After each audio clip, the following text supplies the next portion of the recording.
जो खो गया उसके लिए रोया नहीं करते, जो पा लिया उसे खोया नहीं करते, उनके ही सितारे चमकते हैं जो मजबूरियों का रोना रोया नहीं करते। नमस्कार, मैं दिगंबर स्वागत करता हूं आपका जानकी एकेडमी में। आज हम चर्चा करेंगे 7 अगस्त के महत्वपूर्ण करंट अफेयर्स की। तो बढ़ते हैं पहले प्रश्न की ओर। भारतीय हॉकी टीम ने 41 साल बाद जर्मनी को हराकर टोक्यो ओलंपिक में कौन सा पदक जीत लिया? तो इसका राइट आंसर है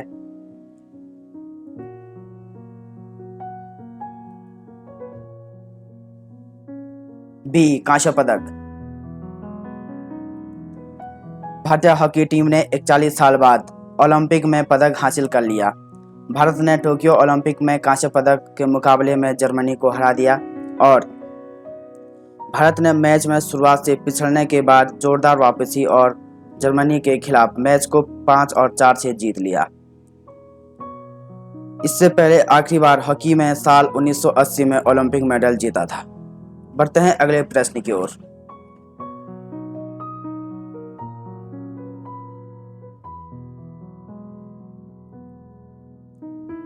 हिंदी एवं डोंगरी भाषा की किस प्रसिद्ध लेखिका एवं कवियत्री का 81 वर्ष की उम्र में निधन हो गया? तो इसका राइट आंसर है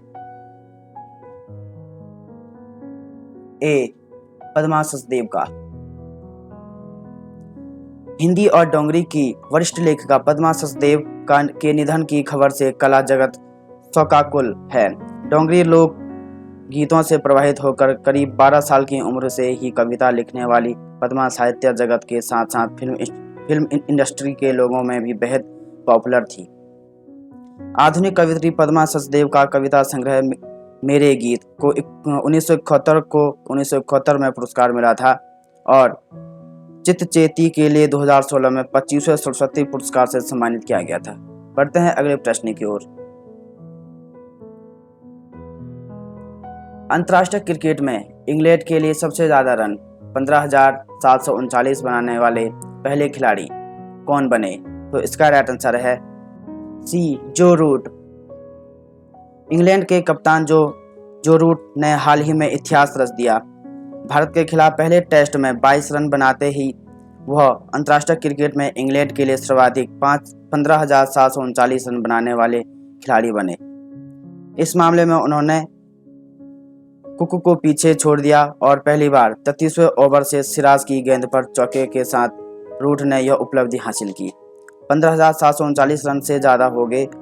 वही कुक ने इंग्लैंड के लिए अंतर्राष्ट्रीय क्रिकेट में 15,737 रन बनाए थे।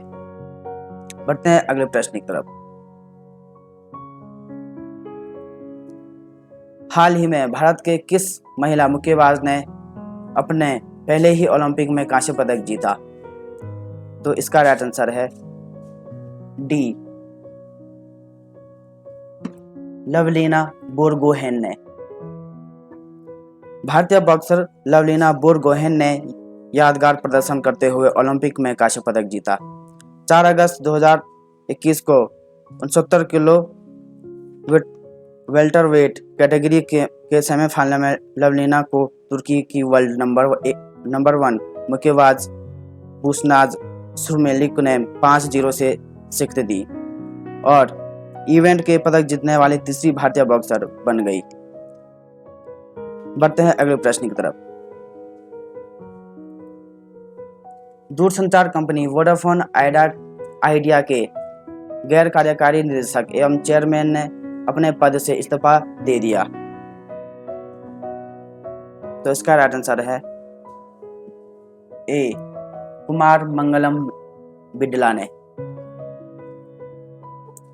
उद्योगपति कुमार मंगल बिडला ने वोडाफोन आइडिया के गैर कार्यकारी निदेशक व गैर कार्यकारी चेयरमैन के पद पर इस्तीफा दे दिया। कंपनी ने कहा कि बिडला का इस्तीफा मंजूर करने के साथ ही बोर्ड ने हिमांशु कंपानिया को कंपनी के मौजूद गैर कार्यकारी निदेशक के गैर चेयरमैन को चुना। उन्होंने दूरसंचार क्षेत्र में का 25 साल का अनुभव है। बढ़ते हैं अगले प्रश्न की तरफ। हाल ही में किस देश ने रत्नापुरी में दुनिया का सबसे बड़ा नीलम एक कीमती रत्न मिला? तो इसका राइट आंसर है सी, श्रीलंका। श्रीलंका के रत्नापुरी में दुनिया का सबसे बड़ा नीलम मिला है। पत्थर का रंग हल्का नीला होता है। यह मजदूरों को एक रत्न व्यापारी के घर में कुआं खोदते समय मिला था।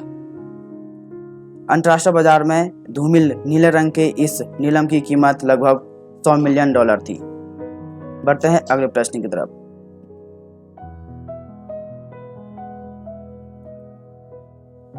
हाल ही में भारत और किस देश के बीच 50 वर्षों से अधिक समय में से बंद पड़े हल्दीबाड़ी चिल्लाहाटी रेलवे मार्ग की बहाली के माध्यम से मालगाड़ियों का नियमित संचालन शुरू किया गया? तो इसका राइट आंसर है बी, बांग्लादेश।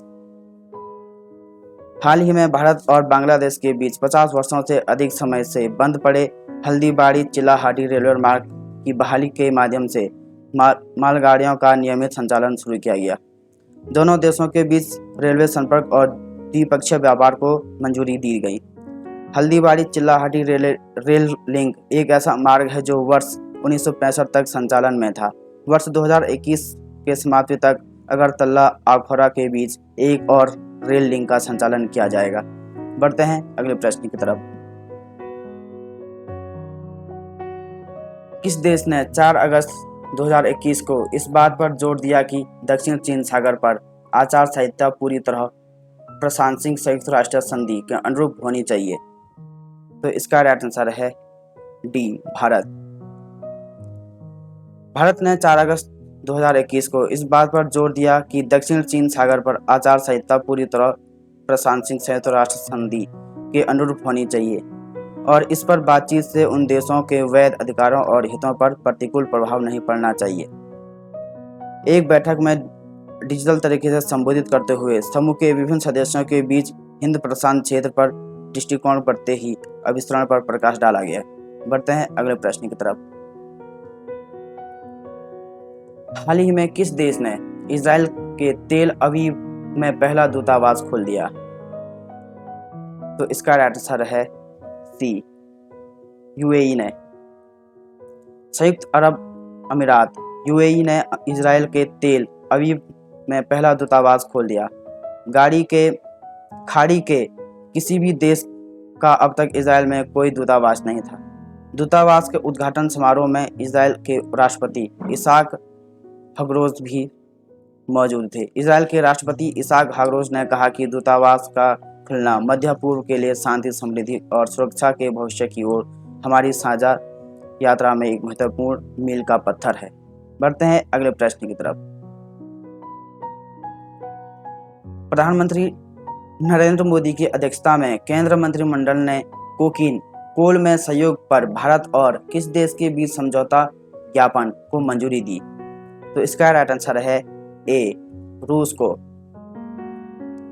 प्रधानमंत्री नरेंद्र मोदी की अध्यक्षता में केंद्रीय मंत्रिमंडल ने कोकीन कोल में सहयोग पर भारत और रूस के बीच समझौता ज्ञापन को मंजूरी दी।